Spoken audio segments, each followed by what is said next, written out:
You brought this up earlier with the Lakers and the moves that they've been making. They hired their new head coach, and this was a big thing that we missed over the course of a couple days, and I'm kind of glad that we just let it sit because we reported a couple weeks ago that JJ Redick was heading to be the Lakers' new head coach, and shortly after we said that on the show, the Dan Hurley reports came in of Dan Hurley, UConn's great head coach, possibly leaving to go coach the Lakers, and the Lakers made a legit push for him.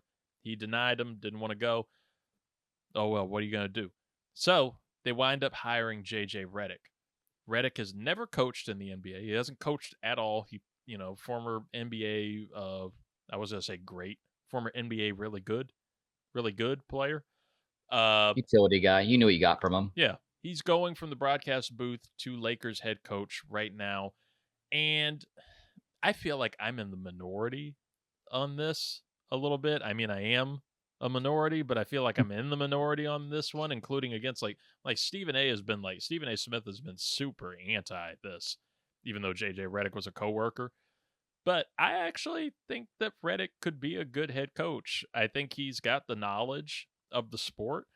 I think he's got the respect of. He obviously has the respect of LeBron James. They had a great podcast together where they were breaking, like, it was super smart podcast breaking down NBA games and what's happening in, seeing things that we can't see and trying to break that down for everybody else. And I don't know. I think that I would actually, I know it's cutting the line according to so many people of you have to be an assistant coach and work your way up. Do what Eric Spoelstra did. Eric Spoelstra started in the film room. Now he's the head coach. He had to work all his way up. But these people that play in the sport, and like, I know they can be breaking it down in broadcast or whatever, but I could easily see so many of these great athletes transitioning to being the coach if you give them the power, if you allow them to do what you think, and you supply them with other people who are like, maybe have some experience in coaching or like a really solid GM to help them out on it. Don't give them, don't throw them completely into the water on it. But I like the potential for JJ Redick here. And how do you feel about somebody with no coaching experience getting a shot at it? We had this in the NFL a couple years ago when Jeff Saturday very randomly became the interim head coach for the Indianapolis Colts. Right. Well, I think you have to kind of understand that the nature in all job markets nowadays, it's not like how it was back in the day. There's definitely been a big changing of the guard, especially in sports, where you look at these players like a JJ Redick, where they are essentially a little mini coach on the court. They're in the film room, they're dissecting these offenses and defenses, they're in the coach's ear, they're trying to do everything they can to try to help the coach not have such a hard time. I think a really great comp to look at would be Jason Kidd. Yeah. Jason Kidd has always been known as probably being the greatest mind in NBA history, knowing the rule book backwards and forwards, being able to, navigate, very top tier offenses throughout his playing days with the Mavs and the Suns, especially with the Nets. And when he got hired to coach the Brooklyn Nets, he didn't have any coaching history to my knowledge. He came straight off the Knicks bench the next year, went to go coach in Brooklyn. I mean, yeah, it was kind of short-lived. He was only there for a season. Yeah. But then he went and coached with the Bucks. He coached there for a little bit. He was believe he was an assistant for a couple of years there in LA, and now he's with the Mavs, and you see how well the Mavs have been doing. Now I don't think the traditional resume is really needed, especially with how well coached these players have been and how involved they are in the kind of the game planning aspect of everything. And I'll always give a Virginia boy his props. He's from Roanoke, so I'll give him his flowers there. So it's always nice seeing a Virginia person get up there in the limelight. So no, I'm in the camp with you. I'm hoping for the best. I think there's a lot of bad blood and some animosity between him and Stephen A. Smith, to be perfectly honest. I think that might be what's kind of fueling that fire. But no, I don't. He's gonna need a little bit more leash. I think people need to cut him a little slack, though. I did completely forget that Redick used to be on First Take and would dismantle Stephen A during their debates with like intellectual, like really actually knows his basketball shit, as opposed to Stephen A. Smith not knowing who his own, favorite team's players are and Isaiah Hartenstein, and then getting really pissed off today when Isaiah Hartenstein signs with the Oklahoma City Thunder. Like, you're kind of a joke. And I wouldn't say like that you can, like, any broadcaster can go and become a head coach or a GM in, whatever sport. Like Stephen A. Smith could not just go and do that. It's these people who are actually like leaving an impression on you and showing you that they know the sport, they know what they're talking about. You seek them out to hear more from them. Uh and it's also, like giving examples of, people who've done it. I know you're not his biggest fan, but Deion Sanders, Coach Mhm. Prime, he insisted, like, he was getting offers to be like a DB's coach or a defensive coordinator somewhere, but he said before that he is not settling for that. He should be a head coach. He doesn't see why he can't just go. Like, he knows the sport, and I think he proved his own point that he knew this shit. He should be a head coach, and he did it well. Like, for somebody who had no other coaching experience, I think what he's done from Jackson State to Colorado has been pretty tremendous, and it's a way to work your way up into better positions and better jobs, kind of the way that Jason Kidd did it in the NBA. But I do have a top 5 list for you, though, Ooh. because this inspired me and brought the creative juices out of me to do a list of broadcasters who I think could be immediate head coaches or GMs, or, the top 5 broadcasters who could run a sports team. So let's get the imaging back. 5, 4, 3, 2, 1. This is the 323's Top 5. Oh shit, here we go again. That's right. The top 5 broadcasters who could be immediate head coaches or GMs in any sport. Now, I'm saying this is for their sport. I'm not saying like, oh shit, let's have Marshawn Lynch go coach the Washington Capitals. That would be fun, but it's not going to work. So, and I'm also He's having enough issues right now with football moms. He needs to back up. And I'm not counting people who are already in these positions. I'm not going to cheat like that. I would love to say Bob Myers. Bob Myers is really good on ESPN. He's really good at breaking down this stuff. But he was obviously the guy who put together the Golden State Warriors and retired because he was bored. Can't put him on this list.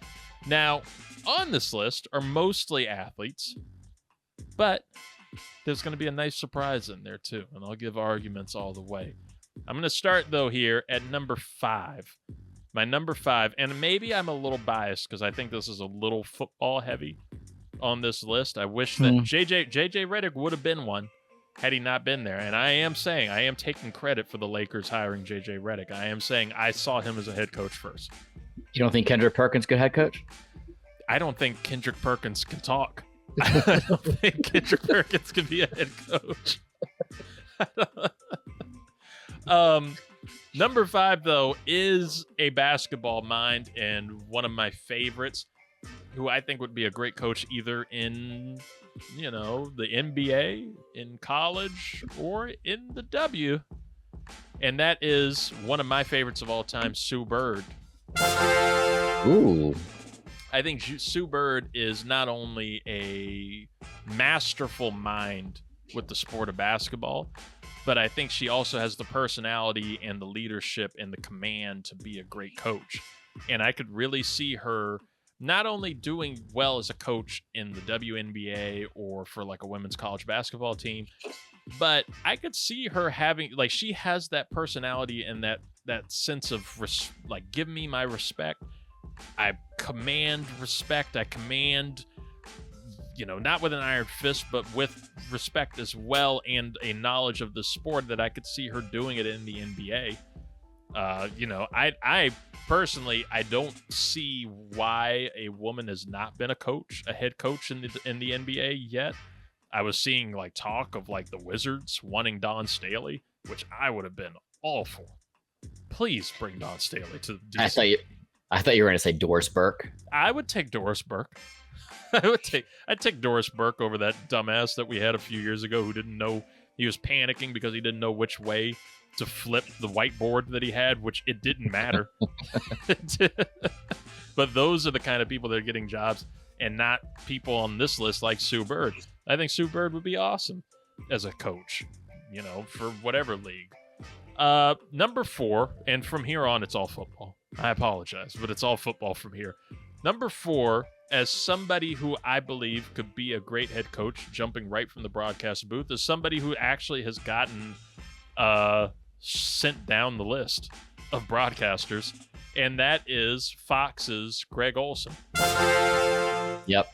I love Greg Olsen's breakdowns on those afternoon Fox NFL games. We're still gonna hear him. He's on the B team now because Brady got his job. But I think Greg Olsen knows the shit. I think that he has a great voice for it. I think that he could immediately take over a team as a head coach, and he would be a great coordinator and all of that. But I think he's got great leadership. It's all the same reasons for all of these people. Yeah. I personally, it seems like you like Greg Olsen for this too. Yeah, and I feel like we're going to have, I know when I was kind of thinking about a list, I don't have anything kind of jotted down because I knew you're going to have a lot more to say about, especially the broadcast world. I feel like we're going to have a lot of the same NFL heavy names. Yeah. This one is one I'm curious if you'll have. Number 3 on here for me is somebody who I think could lead a franchise, who could run a team. This wouldn't necessarily be as a head coach, but I could see this person being a GM for an NFL team. I think it's one of the brightest minds in the sport, and that is ESPN's Mina Kimes. Ooh. I could see Mina being an incredible GM or president for a team. Mm-hmm. Like, she not only has the background in finance, she started out as like a business journalist, not even a sports journalist. She's just a nerd for the NFL and a nerd with football. Well, and not just a background and kind of the love of the game, but she also gives me the a vibe that she has the backbone of somebody who would be really good to have in that position. Like she's gonna make sure she's doing the right thing. She's gonna like make all the best moves that she possibly can do.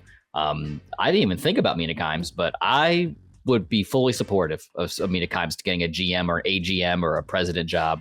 I think she'd be like fully confident in the decisions she's making. I love the Mina Kimes show featuring Lenny is one of my favorite podcasts to listen to. And I would advise all sports and football fans to listen to that because the way that she breaks down whatever's happening in the NFL from a week to week basis, even during the off season, shows that like she knows her shit, whether it's with the draft, whether it's with free agency, whether it's with spending, scouting, whatever you're looking for, she knows it. I would love to see her run a franchise.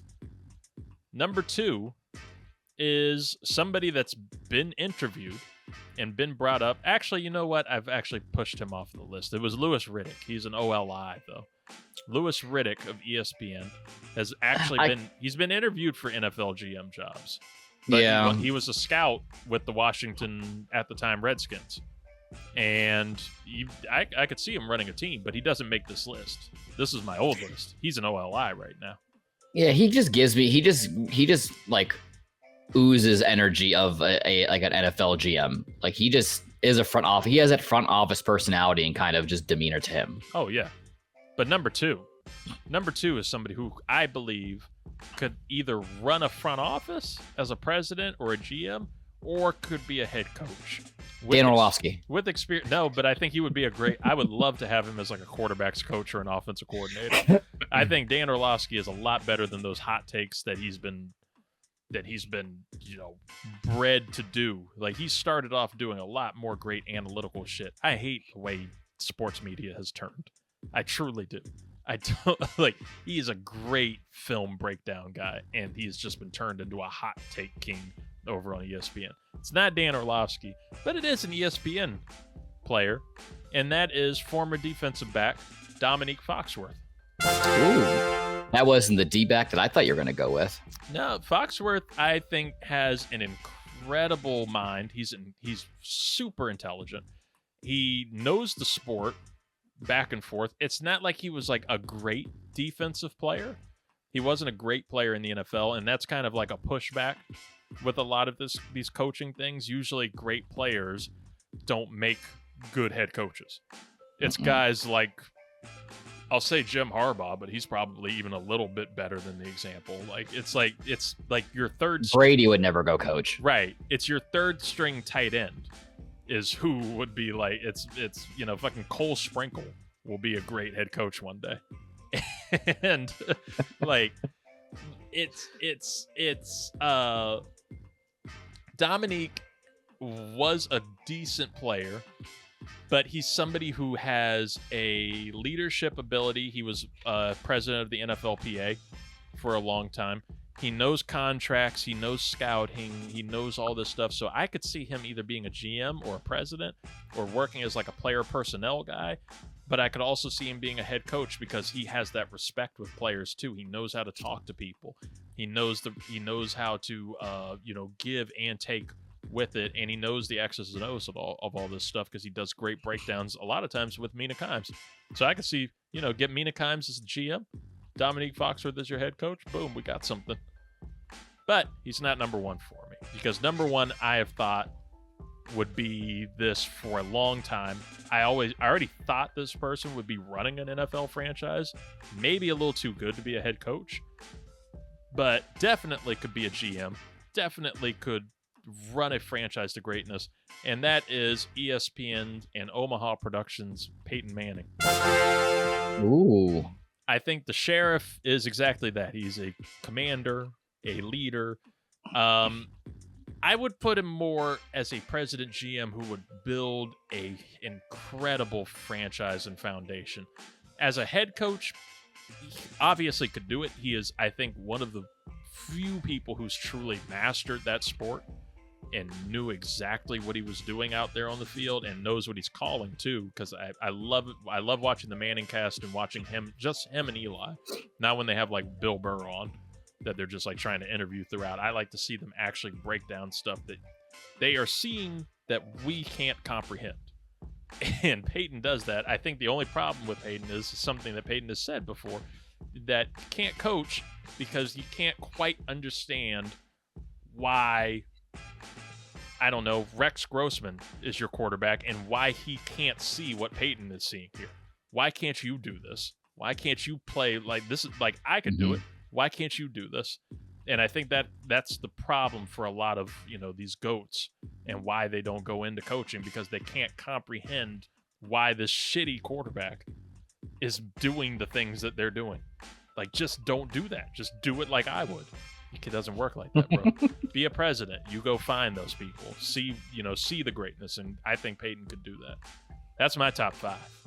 Man, we had a couple different ones there on my top 5. What'd you have there? What'd you have in there? Tony Romo. I had him in there. I think it's a layup. Yeah.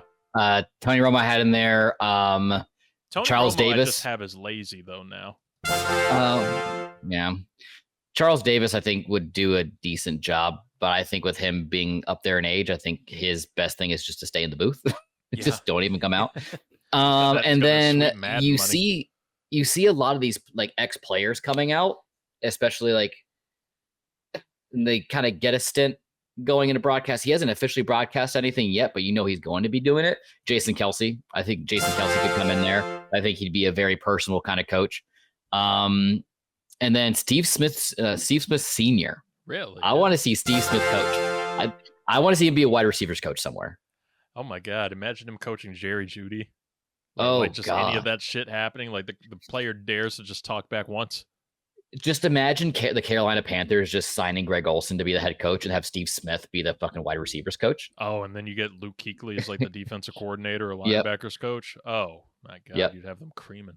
Cam Newton as the quarterbacks coach. He's the player personnel, head of player personnel. Cam Newton's head of style. Head of swag. Go see the swag coach. All right. Fine. Oh my god. Yeah, Mina Kimes is the only like unique one to me in that like has not had an actual connection with the sport. Like she has not been in a league office. She has not been like any of that stuff. But I think like do you think there's anybody else in broadcasting that like knows this shit and knows their sport the way that she does with football? No, because she's probably one of very few broadcasters and talking heads on TV that I actually enjoy listening to. Yeah. All hail Queen Mina. I can tell you one thing. If she ever gets that job, I'm changing my allegiance to whatever team that is. I honestly would too. I would. Hey, you hear that, Chargers? You were trying to get me to be your fan like a year ago. Hire Mina Kimes. You had an opportunity. That's all you got to do. That's all you got to do. I'll be there. Think about the optics that you can get off of that. My God. It'd be fantastic. Or have her go do the Capitals. She can coach the Capitals. I do like the idea of like people who have no connection to a sport whatsoever all of a sudden becoming the head coach. It's a fresh set of eyes on things. It's a fresh perspective, you know? Fucking Charles Barkley as the manager for the Padres. How about you? Would you be up for firing Adam Peters? Bringing Mina?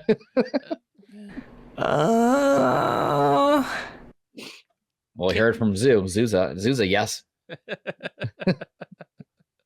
Zoo would go. Fuck to it.